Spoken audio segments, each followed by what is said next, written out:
Good evening and welcome to Early Late Nights, the Explosion Network's esports news show right here on twitch.tv/Explosion Network every Tuesday and Friday night at 6:30 PM Australian Eastern Daylight Time. And I'm your host, Kieran Marchant. Welcome. I hope you've had a good day. I've had a pretty good day. I've had a good start to my week. I cannot complain so far. Gaming's been good. Work's been good. Esports has been pretty damn good. Some interesting news coming up throughout today's show, so I'm pretty excited to talk about it, explain it, give you some of my thoughts, and hopefully hear some of yours throughout the show. It's Tuesday. It's Tuesday. I didn't think much would happen in the last couple of days since the last show, but a whole bunch has really come out and fallen into play. Overwatch League's final team or franchise was announced as Washington Justice. They've got that whole stars and stripes kind of thing going on for them that actually looks pretty cool, and I actually really like the skins. It was, I guess, for many people, it's okay. Washington Justice makes a lot of sense. Justice, Washington being the capital of America, as well as a lot of the judiciary system that flows around Washington. So it's a good name. I can't wait to hear their roster announcement in full. We're going to be talking about the other franchise that recently announced their name, the Vancouver team. We're going to be talking about that team towards the end of the show, as well as the roster that they brought to the table for the coming season of Overwatch League. If you want to hear more of me, or if you ever want to hear more good gaming content for the Explosion Network, make sure you check out Arcade Couch. It's the show that goes live every Saturday at 6 a.m. Australian Eastern Daylight Time. It's not a live show, it's just more of a podcast where some of us from the Explosion Network get together, talk about games, talk about the latest. If you go back and watch the recent episode, we go over or listen to the recent episode, we go over the Australian Video Games Awards with our nomination, well, not really nominations, but rather our thoughts about the nominations that were put up by that team of people. And I get quite mad. I get quite angry with the esports. And it's not something I even want to address here on Early Late Nights. Go over and check that out. Listen to my thoughts on the Australian Logies, esports Logies, video games Logies. Yeah, it's pretty much the Logies for video games. It's, let's be honest, everybody. But what's been put together in the nominations that have been put together have really led. So make sure you remember, if you want to get, maybe a more down-to-earth or a more close to the target kind of thought process on some of the best moments in esports this year, make sure you tune in to our hour-long episode on the 18th of December. I'm going to be doing an hour-long final episode for the year where we go over the top esports news for 2018. We're going to be going over some of the best moments, some of the best players, some of the best plays, and the best video game for esports of the year that I'm going to try and not be too biased over. And you're probably going to think I'm biased eventually, but whatever. But yeah, that's going to be a fantastic show, and I'm really excited to go through and have some fun with that one. If you're in Melbourne this weekend, make sure you stop by the exhibition centre where the Dota 2 Pro League is going to be happening. Sir Action Slacks, the host of the event, is incredibly excited. Make sure you go over to his channel on YouTube, Sir Action Slacks. Check out his vlog video of the life and why he's so excited to be in Australia. I thought it was really funny to watch, and he's a fantastic personality to be part of the Dota 2 scene. So I am pretty excited for his involvement in the coming Dota 2 tournament. I've already yelled about the Video Game Awards in the Arcade Couch.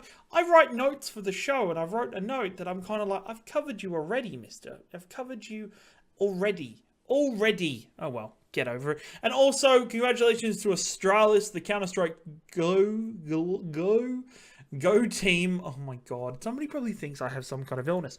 The Counter-Strike Global Offensive team have locked in another sponsor with Unibet Australia.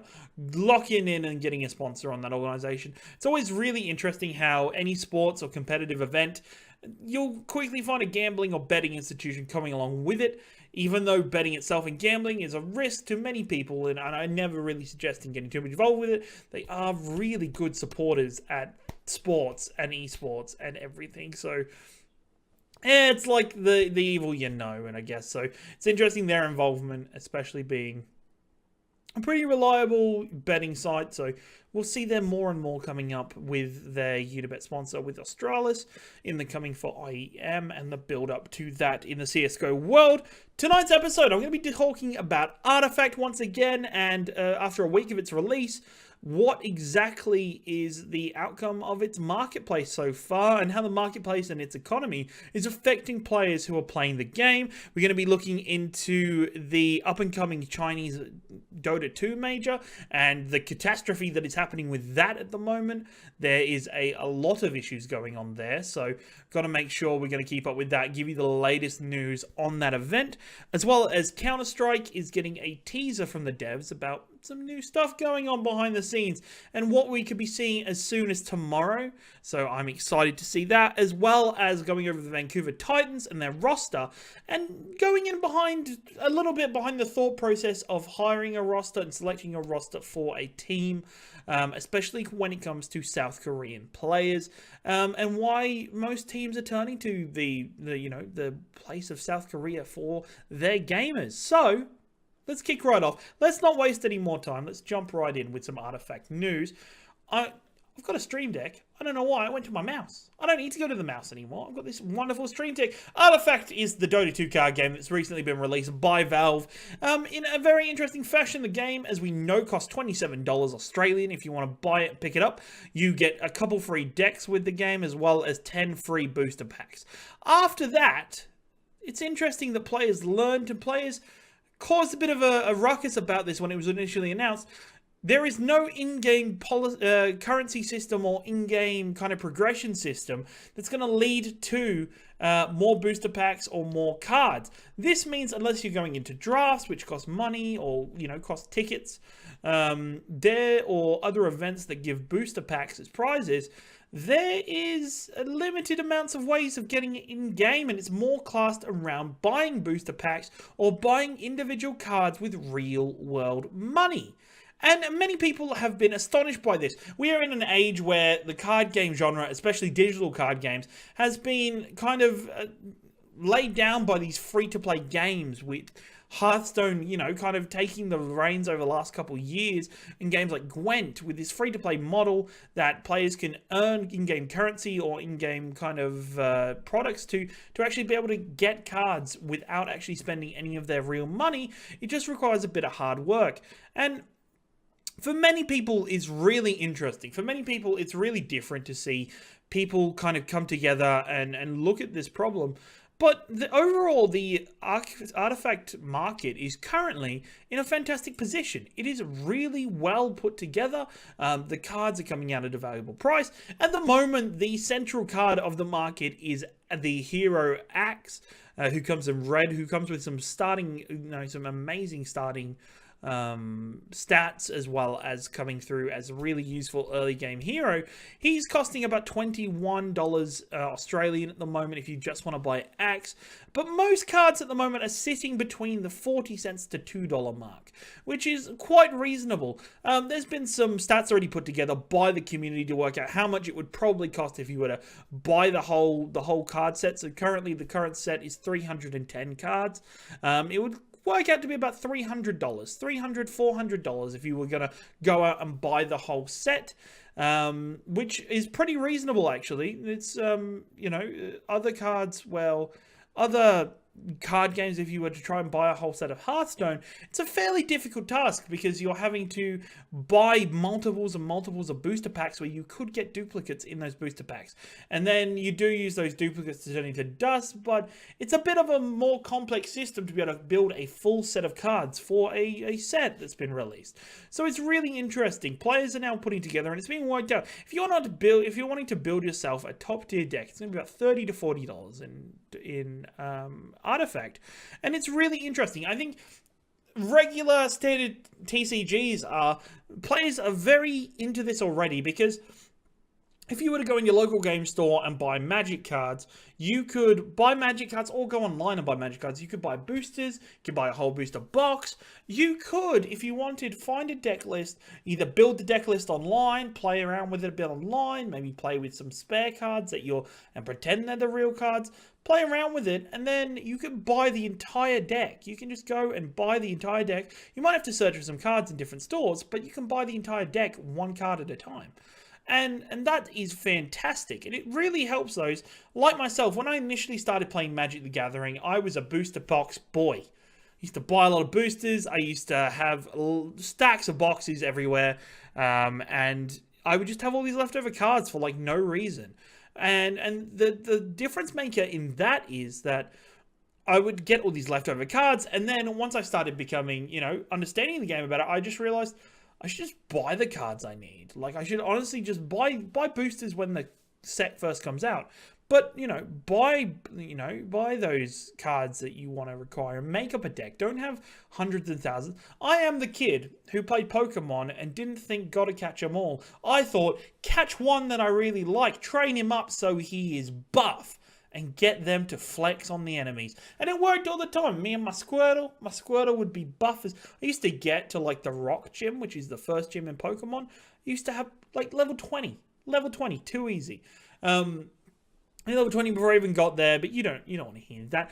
Artifact is in a really interesting spot. We're coming to the part where the initial Steam backlash was crazy. All those people that really like free-to-play or really enjoy buying boosters with in-game currency, it seems to have kind of subsided to players that are actually interested in this system, interested in investing some money into the game and getting behind a Dota 2 card game. Is quite interesting. I think it's a really good idea if you want to go in and invest in a deck that you want to play. You have the cards list, you go buy the cards, you just go take it out. And I think that's what makes it really good compared to Hearthstone. Hearthstone has its market. Hearthstone has its users that are currently involved with the game, that currently have those sets of cards. But this is a good starting place. If you get into Artifact now, work your best and do your best to get as many of the cards as you can, because it then resorts to later down the track when the new set comes out, you can prepare to complete that one. I've tried to go back to Hearthstone, and there's just too many cards to go back to and try and get, or what do I need, or what do I want to collect, which card packs do I need to buy. It's all over the shop. So it's a really interesting and really good start for the economic economy of Artifact. It's a really good position for Valve to be in with the game. I hope they continue to support it and bring more game modes in. I think eventually there will be some kind of in-game currency that'll be used for the older sets. I don't think the current set will be used as it is with in-game currency, but we'll also have bits and pieces kind of happen with more and more players coming through, trading cards. Cards will lessen in value once they get nerfed. They'll raise in value. It's going to be a really fun game to get involved with and really play the markets with. So I hope you invest in it. I'm having some fun with Artifact in the couple hours I've played. So let's see where it goes and see what esports scene it brews up from it. Now, Dota 2 has this amazing major system. Majors and minors that each teams across the world are available to qualify for, play in, and then earn points towards kind of securing their spot in the International 2019.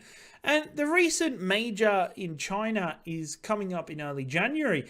And this has been marred by some kind of not so great circumstances, to be perfectly honest. Qualifiers have already begun with European qualifiers, with teams such as Team Liquid really kind of coming through and bringing out the best in the situation, have played through and qualified for the event already. But what we've seen is the Chinese government found an interest with issues taking place around a player from TNC. They are a Filipino team, I believe, off the top of my head, from the C region. One of their players, Carlo Cuckoo Palid, recently got involved with the event with a recent kind of, I guess it was almost an overall problem of, like he, in a recent game that was live streamed, he used a racist kind of gesture towards Chinese people in the stream, and that was shown. He's come out and apologized for it. TNC have already said that his cut from the Kuala Lumpur Major has been taken, half of that has been taken back from him, as well as half of the money from the up-and-coming Chinese Major has been removed from his pocket already if he were to attend the event. Now, the Chinese government have come in and have stated that they want this player, as well as another player from the Complexity roster, banned from the event, and that they should not be able to attend the event or attend the Chinese region. Now, this this has been an interesting one already, with many people already having issues with how the Chinese government's getting involved, how people from Valve are getting involved or not getting involved. It's a little bit all over the place, but we're in an interesting, area when it comes to Dota 2 and where it's entering. Now, the Chinese government have said they cannot have this player. They do not want this player, and it has officially banned this player, saying that if these players attend the tournament, they will stop the whole event. The whole event will be. So, it's not an official banning yet by Valve. Valve hasn't got involved, but the Chinese government have put this ultimatum in place that, this whole event could be brought down. And for something like, something a player has already come out and apologized for, they have already been punished for that. It's interesting that the Chinese government is getting involved here. Now, the current situation is that the players are banned, but on top of this banning, casters have now come out and personalities for the event have come forward and said that they are not interested in being part of this event if these players are going to be banned. This involves Grant, Gods, the Australian caster and analyst and co-founder of Beyond the Summit, as well as Admiral Bulldog, and if called to replace the hosting position, Red Eye will not be a part of it. Now, it's really good that these casters and personalities have band together to stand up for what's happening right now. It's, China is a place that is governed a lot differently than most of the world. We all understand that. But to be put in this position where one player is being punished so badly because of a mistake they made, no matter how stupid they are, it's putting a whole event in order. Valve is yet to comment. Valve is yet to make any moves when it comes to this event or these proceedings. And now what's interesting for me is the fact that recently, in the last week, Valve has opened up their version of Steam in China, with the store going live. They've started to make more movements and more progress in the Chinese area, in the Chinese markets. Now, what are they going to do? Are they going to, keep going with this event despite losing personalities and casters to, satisfy the Chinese government and to continue their working relationship building, steadily and happily? Or are they going to be moving the major to another location to kind of, throw in some support? As far as I can see, Valve are going to be sticking in the China region for this major. I don't think it's going to be moved. These players aren't going to be able to attend. The organizers have said that at the moment, like in the communication with TNC, that the players aren't officially banned, but the organization cannot guarantee the safety of the players, which is, if I was these players, would be a terrifying position to be in, and not a very fun place to be. We'll keep an eye out for more Dota 2 news with the major coming up. Congratulations to Team Liquid once again for already qualifying for the event in the European qualifiers. Make sure you stay tuned for all the latest Dota qualifiers and Dota 2 news right here on Early Late Nights. And we're going to move on through. Going to move on ahead to Counter-Strike Global Offense. Civ. Offensive? Offensive. Which in many cases is one of the largest esports in the world because of how easy it is for people to get into, pick up, and enjoy.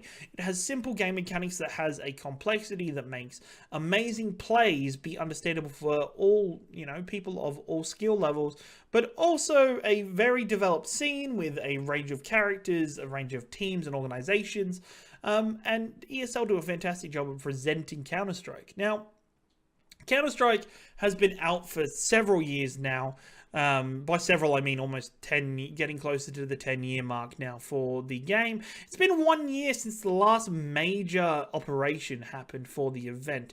That was Operation Hydra, which happened in May last year. And Valve hasn't really done too much with Counter-Strike since then. The event system has kept going. Counter-Strike is still holding its player base. It is still a widely used game, but Valve hasn't been incorporating. That was until recently the Valve account, or the Twitter account for Counter-Strike, CSGO_dev, tweeted out, "What are you doing Wednesday?" So that means hopefully hinting at tomorrow being an announcement that will involve Counter-Strike. Now, what could this mean? This could mean a new operation with a new map. There has been links suggesting a new game mode called Survival with a new map called Blackside. or black site even, not the D, the T. Black site being announced possibly in the game's code. Now, players and those that dig through source code have already found the black site reference before, as well as the survival game mode. Now, with games like PlayerUnknown Battlegrounds, Fortnite, and the more recent Call of Duty Black Ops 4's Blackout mode, would it be possible that Counter-Strike is looking at getting involved with the Battle Royale mode? I'd be surprised. I don't think the Battle Royale mode is a good fit for the Counter-Strike gameplay, but it's an interesting place to be and an interesting place to pull through.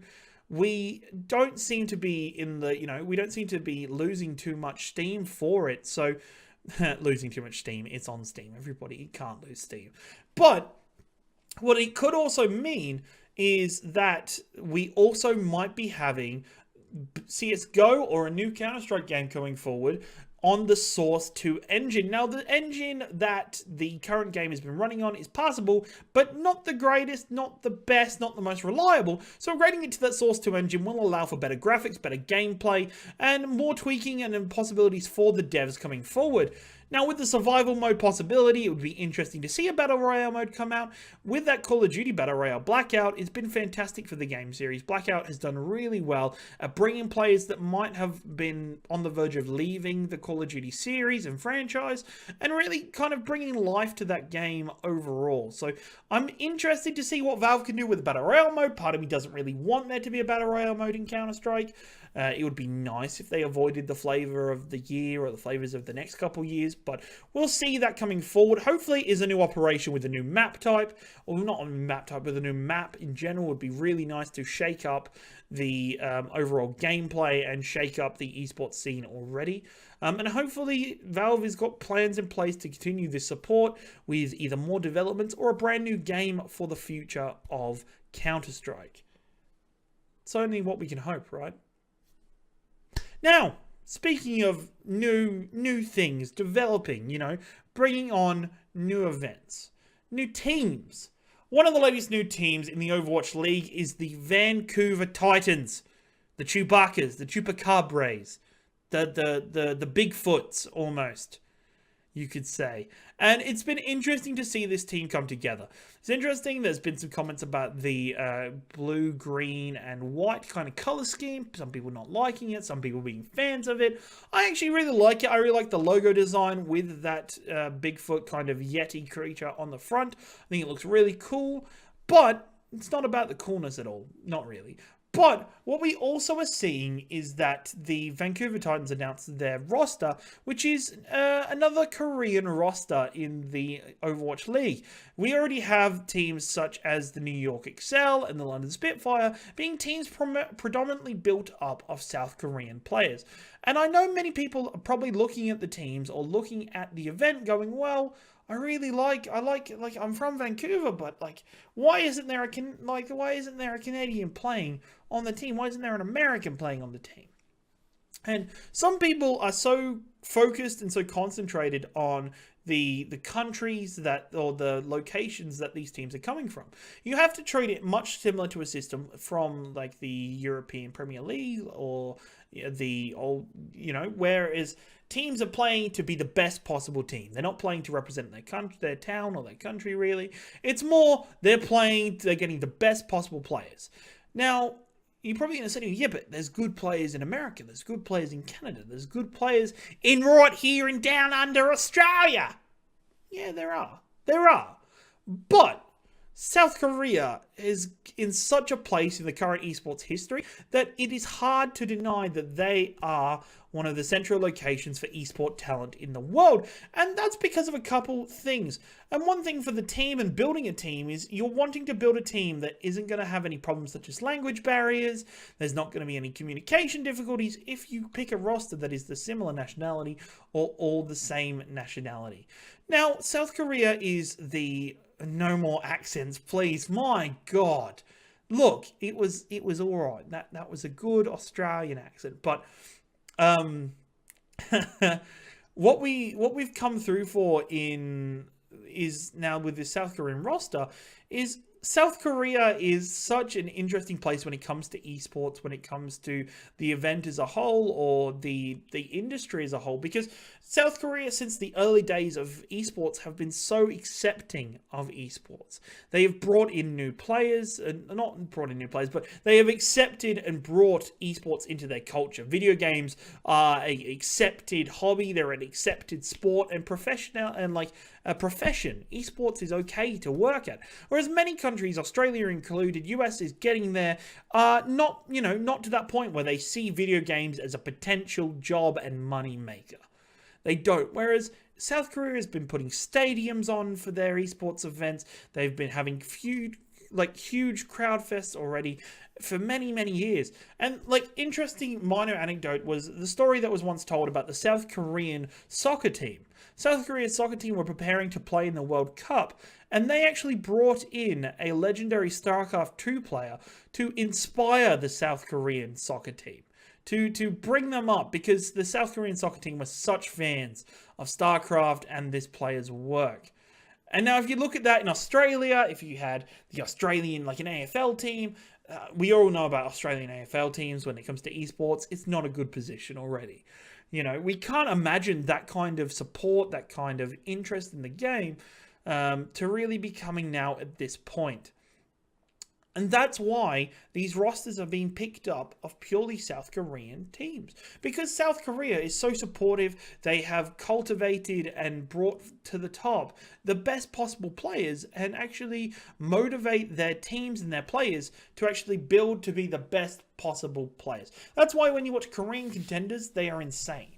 They're really good. And I'm not saying, it's not something in the water. It's just literally because kids are brought up playing these games. Kids are brought up being told that playing games is an okay way to spend your time. It's a good way to spend your time. It is a supported cultural thing, I guess. And that's really good. So if you're ever worried about seeing your team or seeing an Overwatch League team being filled with one kind of nationality, there are several reasons for it. It's building up the player base. It might be a communicational thing. It might be just because the culture of that, that originating country is better, and it's better in its infrastructure. Australia has such a hard time, as many of you probably already know, with cultivating or being able to show the talent that we have due to our internet problems, our infrastructure, and just how bloody far away we are. This Dota 2 tournament happening over the weekend in Melbourne is the first big Dota 2 tournament I can think of happening in this country. The first time I've seen some of these big names coming to Australia to play Dota 2. IEM in Sydney was part of that culture change. We already had that. We've had the Melbourne Esports Open. We are on the trail to getting into a better esports future in Australia. It's just going to take some time. It's going to take a fair bit of money from the federal government, but we're getting there. And that's all we can hope for and all that we can be happy with. No reason getting down on your internet. That's all I can say. Thank you very much for joining me on Early Late Nights on this fine Tuesday evening. We come to you live every single Tuesday and Friday at 6:30 p.m. Australian Eastern Daylight Time to bring you the latest Australian and around the world esports news. If you can't be here live for the show to chat, please make sure that you go to either youtube.com/Explosion Network, explosionnetwork.com, or any good podcasting services 24 hours later at 7 p.m. on the Wednesday and the Saturday to get the video on demand or audio only podcast for the show. Listen to my voice and listen to the news as you want, when you want. It's a fantastic service. Now, if you're watching right now, please, or watching anytime on Twitch, please give us a follow, give us your support. Make sure you hit the notification so you know when we go live with our whole range of video gaming and pop culture news shows, or just shows in general. Make sure you follow us and subscribe to us on that youtube.com/Explosion Network. If you're on a podcast site, go 5 stars, Kieran, top bloke, good esports news. That's what we'd like to see, and it would be really great to have your support in the upcoming new year, and it's going to be fantastic. Make sure you put it in your diary. December 18th is going to be the end of year early late night show, where we go over top 5, some best esports of the year, as well as all the latest news in an hour-long show. And thank you very much for joining me. I hope you have a good night. Hope you have a good couple of days playing. Make sure you tune in on Friday for another great episode of the show. Once again, don't be toxic. Play the game to the best of your ability. And remember, always say GG.